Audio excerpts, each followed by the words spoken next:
ഒന്ന് രണ്ട് കഥകൾ ഞാൻ സാമ്പിൾ പറയട്ടെ. അതെ, മുഹീദ്ദീൻ ശൈഖിന്റെ പേരിൽ അവരുണ്ടാക്കിയ മൗലിദ് കിതാബിൽ മുഹീദ്ദീൻ ശൈഖിനെ കുറിച്ച് പ്രകീർത്തിച്ചു കൊണ്ടിരിക്കുന്ന ഒരു കിതാബുണ്ട്. ആ കിതാബിൽ അറബിയിൽ അവർ എഴുതി വെച്ച ഒരു കാര്യം ഞാൻ നിങ്ങളോട് കേൾപ്പിക്കട്ടെ.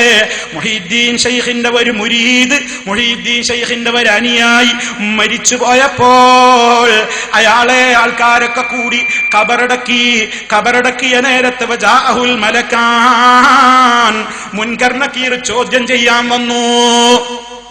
എന്റെ ഉമ്മമാരും സഹോദരന്മാരും എല്ലാവരും ഈ സലഫികളെ മാറ്റി നിർത്തണം എന്ന് പറയുന്ന മുസ്ലിയാക്കന്മാരെ പിടിച്ചു നിർത്തിയിട്ട് സ്നേഹത്തോടെ ചോദിക്കണം, അല്ല മൊയ്ലിയാരെ, അല്ല തങ്ങളെ, ഇങ്ങനെ നമ്മൾ പറയുന്നുണ്ടോ? ഇങ്ങനൊരു വിശ്വാസമുണ്ടോ? എന്താ കേൾക്കാൻ പോകുന്നു? കേട്ടോളൂ നിങ്ങൾ. മുഹീദ്ദീൻ ശൈഖിനെ കുറിച്ച് എഴുതുകയാണ്. അദ്ദേഹത്തിന്റെ ഒരു മുരീദ് മരിച്ചപ്പോ അദ്ദേഹത്തെ കബറടക്കിയ ഉടനെ തന്നെ ചോദ്യം ചെയ്യാൻ മലക്ക് വരുന്നാണല്ലോ നമ്മൾ വിശ്വസിക്കുന്നത്. അങ്ങനെ ചോദ്യം ചോദിക്കാൻ വരുന്നു. ഇയാളോട് ചോദിക്കുകയാണ്, മാ റബ്ബുക വമൻ നബിയുക വമാ ദീനുക, നിന്റെ റബ്ബാരടോ, നിന്റെ നബി ആരടോ, നിന്റെ ദീനേതടോ എന്നിങ്ങനെ ചോദിക്കുമ്പോ ഫഖാല ലഹുമായി മുരീദ് കൊടുക്കുന്ന മറുപടി, മാ അരിഫു ശൈഖൻ ഇല്ലാ മാ അരിഫു ശൈആ, എനിക്കൊന്നും അറിയില്ല, ഇല്ലാ ശൈഖി അസ്സയ്യിദ് അബ്ദുൽ ഖാദിർ, എനിക്ക് മുഹീദ്ദീൻ ശൈഖിനെ അറിയാം, മുഹീദ്ദീൻ ശൈഖ് മാത്രമേ എനിക്കറിയുള്ളൂ. മാ റബ്ബുക, മുഹീദ്ദീൻ ശൈഖ് മുഹീദ്ദീൻ അബ്ദുൽ ഖാദിർ ജീലാനി, മൂപ്പരല്ല കുത്തുബിയത്തിന്റെ ആളാ, ജീലാനി മാസല്ലേ, ഷെയ്ഖേ തുണ, മൂപ്പരിക്ക് അതേ പരിചയമുള്ളൂ. കാരണം മൂപ്പര് എന്തു ചോദിച്ചാലും എല്ലാത്തിനും ഉത്തരം പറയണത് ഹൗസുല്ലാദ മുഹീദ്ദീൻ സയ്യിദ് അബ്ദുൽ ഖാദിർ എന്നിങ്ങനെ മറുപടി കൊടുത്തപ്പോ ഇവര് തന്നെ എഴുതുന്ന വാചകമാ ഞാൻ വായിക്കുന്നത്. ഫതഹയ്യറൽ മലകാനി, രണ്ട് മലക്കുകളും പരിഭ്രാന്തരായി.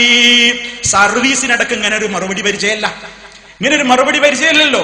അപ്പൊ പരിഭ്രമമായപ്പോ ഈ രണ്ട് മലക്കുകളും അള്ളാനോട് പറഞ്ഞു, യാ റബ്ബ്, എന്റെ റബ്ബേ, അൻത അഅലമു, നിനക്കറിയാമല്ലോ നിന്റെ ഈ ദാസൻ ഇയാള് ഇങ്ങനെയൊക്കെയാണ് ഞങ്ങൾ ചോദിക്കുമ്പോ മറുപടി പറയുന്നത്. അള്ളാഹു അവ രണ്ട് മലക്കുകളോടും കൽപ്പിച്ചു, ബിഅദാബിഹി, കൊടുക്കടാ അടി, ശിക്ഷ കൊടുക്ക്. അടിക്കാൻ പറഞ്ഞു അല്ലാ, ശിക്ഷയാണ് കൊടുക്ക്. മുഹീദ്ദീൻ ശൈഖോ കൊടുക്ക് ശിക്ഷ കൊടുക്കാൻ വേണ്ടി പറഞ്ഞു. അങ്ങനെ ആ രണ്ട് മലക്കുകളും ഇയാളെ ശിക്ഷിക്കാൻ വേണ്ടി ഒരുങ്ങിയപ്പോ അവിടെ ഇങ്ങ് പ്രത്യക്ഷപ്പെട്ടിട്ട് മുൻകറിനോടും നക്കീറിനോടും പറഞ്ഞു, ഇന്നഹു ഇല്ലം യഅരിഫില്ലാഹ വറസൂലഹു വദീനഹു, ഈ മനുഷ്യന് അള്ളാഹനെ അറിയില്ലെങ്കിലും അള്ളാന്റെ റസൂലിനെ അറിയില്ലെങ്കിലും അവന്റെ ദീനിനെ കുറിച്ച് അറിയില്ലെങ്കിലും ഫഇന്നഹു യഅരിഫുനി, അവന് എന്നെ നന്നായി അറിയാലോ, അവൻ എന്നെ പിൻപറ്റിയ മുരീദാണ്. അതുകൊണ്ട് നിങ്ങൾ എന്ത് ചോദ്യം ചോദിക്കണമെങ്കിലും എന്നോട് ചോദിച്ചോ, അതുകൊണ്ട് ഞാനാ മറുപടി പറയുക. അതുകൊണ്ട് അവനെ ശിക്ഷിക്കാൻ പാടില്ല, തൊട്ടുപോകരുത്. മലക്കുകൾ പിന്നെയും ബേജാറായി. അവരല്ലാഹുവിനോട് പറഞ്ഞു, യാ റബ്ബ്, എന്റെ റബ്ബേ, നിനക്കറിയാലോ നിന്റെ മഹബൂബ്, നിന്റെ മജ്ദൂബായ ഗൗസുൽ അഅ്സം സുൽത്താൻ മുഹീദ്ദീൻ സയ്യിദ് അബ്ദുൽ ഖാദിർ ഇങ്ങനെയൊക്കെ ഞങ്ങളോട് പറയുന്നുണ്ട്. അല്ലാഹ് പറഞ്ഞു, കൊടുക്കടാ അടി, ശിക്ഷിക്കടോ, മാറി നിൽക്കല്ലേ, കൊടുക്ക്. ആ മറുപടി പറയുന്നുവെങ്കിൽ ഇനിയും കൊടുക്ക്, ശിക്ഷ കൊടുക്ക്. ഫഅമറഹുമാ ബിതഅദീബിഹി, ശിക്ഷിക്കാൻ വേണ്ടി ഓർഡറിടുന്നു.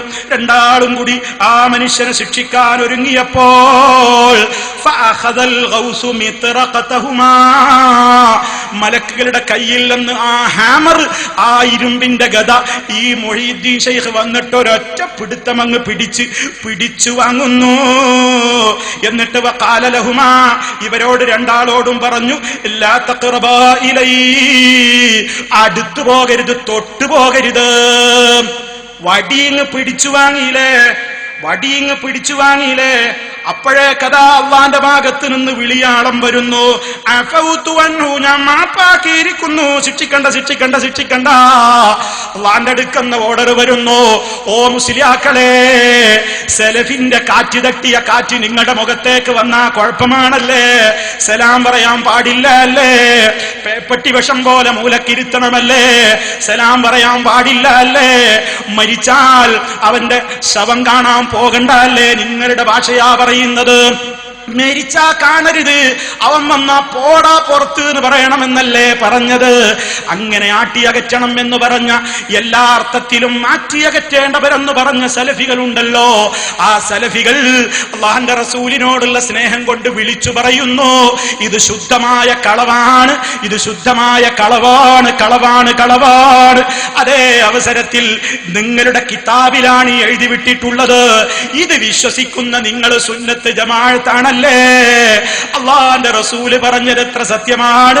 ഓ മുസ്ലിമീങ്ങളെ, നിങ്ങൾക്ക് പരിചയമില്ലാത്ത പുതിയ വാദങ്ങളുമായി ചില കള്ളവാദികൾ രംഗത്ത് വരുമ്പോ നിങ്ങൾ അവരെ സൂക്ഷിക്കണേ. അവര് നിങ്ങളെ പഴപ്പിക്കാൻ നിന്നുകൊടുക്കല്ലേ. എത്ര സത്യമാണ് ഈ പറഞ്ഞത്. ഇതല്ലെങ്കിൽ മുസ്ലിയാക്കൾ ഇത് നിഷേധിക്കട്ടെ. ഞങ്ങൾക്ക് അങ്ങനെ ഒരു കിതാബുമില്ല, ഞങ്ങൾ അങ്ങനെ എഴുതിയിട്ടുമില്ലെന്ന് പറയട്ടെ. വളരെ കൃത്യമായി നമ്മൾ ആലോചിക്കണം. ഇങ്ങനെ മഹാന്മാരെ കുറിച്ച് എത്രയാണ് നുണകൾ എഴുതിവിട്ടത്, എത്രയെത്ര കളവുകളാണ് പ്രചരിപ്പിക്കുന്നത്, എത്ര മാലകളാണ് ഉണ്ടാക്കിയത്, എത്ര മൗലിദുകളാണ് രചിക്കപ്പെട്ടത്, എത്രയെത്ര കുതന്ത്രങ്ങളാണ് ഇതിലൂടെയൊക്കെ സമൂഹത്തിന്റെ മുമ്പിൽ പറയുന്നത്. എന്നിട്ട് അതൊക്കെ ചെല്ലിയാ കൂലി കിട്ടുമെന്ന് പറയാൻ വേണ്ടി ദിക്റുൽ അംബിയായ ഇബാദ വ ദിക്റുൽ ഔലിയായി കഫാറ, ഇതൊക്കെ ചൊല്ലിയാ പാപം പൊറുക്കുമെന്നും ഇബാദത്താണ് കൂലി കിട്ടുമെന്നുമൊക്കെ പാമരജനങ്ങളെ പറ്റിച്ചിട്ട്, അവരിൽ നിന്ന് ഭക്ഷണം വാങ്ങിയിട്ട്, അവരിൽ നിന്ന് കാശ് വാങ്ങിയിട്ട്, അവരെ കൊണ്ട് ഈ സമൂഹത്തിന്റെ ഇടയിൽ അന്ധവിശ്വാസത്തിന്റെ പ്രചാരകരും പ്രബോധകരുമാക്കി അവരെ തെറ്റിദ്ധരിപ്പിച്ച് ഞങ്ങളൊക്കെ തങ്ങകളാണ്, ഞങ്ങളൊക്കെ തങ്ങന്മാരാണ്, ഞങ്ങൾ പറയുന്നതങ്ങ് കേട്ടോളണം, ഇല്ലെങ്കിൽ തീപിടുത്തമാണ്, ഇല്ലെങ്കിൽ ക്യാൻസറാണ്, ഇല്ലെങ്കിൽ കിഡ്നി പോക്കാണ്, ഇല്ലെങ്കിൽ അപകടമാണ് എന്നൊക്കെ പറഞ്ഞ് പറ്റിക്കുമ്പോ മഹാന്മാരായ ഇസ്ലാമിക പ്രബോധകന്മാർ ഈ ലോകത്ത് പഠിപ്പിച്ച ഇസ്ലാം എവിടെ? നിങ്ങളിന്ന് പ്രചരിപ്പിച്ചു കൊണ്ടിരിക്കുന്ന ഇസ്ലാം എവിടെ? നിങ്ങളെ കണ്ടിട്ട് മറ്റൊരും തെറ്റിദ്ധരിക്കുകയാണ്. അതേ ദർഗയിൽ അതാ ജാറം കെട്ടി ഉയർത്തി ഉറൂസ് നടത്തി അവിടെ നിന്ന് ഇത്തരം കെട്ടുകഥകളും കള്ളക്കഥകളും ഒക്കെ പ്രചരിപ്പിച്ച് അവിടെ വിളക്ക് കൊളുത്തി അതേ അവരെ വിളിച്ചുകൊണ്ട് പ്രാർത്ഥിച്ച് സഹായം തേടി അവർക്ക് നേർച്ച വഴിപാടുകളിലൊക്കെ അർപ്പിച്ച് ആ രൂപത്തിലതാ സൃഷ്ടികളെ വിളിച്ച് തേടുമ്പോ, സഹായം തേടുമ്പോ അല്ലാഹ് പറയുന്നു, ഓ സൃഷ്ടികളെ, ഒരു സൃഷ്ടിയെയും വിളിച്ച് തേടല്ല, അല്ലാഹുവിനോട് മാത്രമേ വിളിച്ചു തേടാവൂ.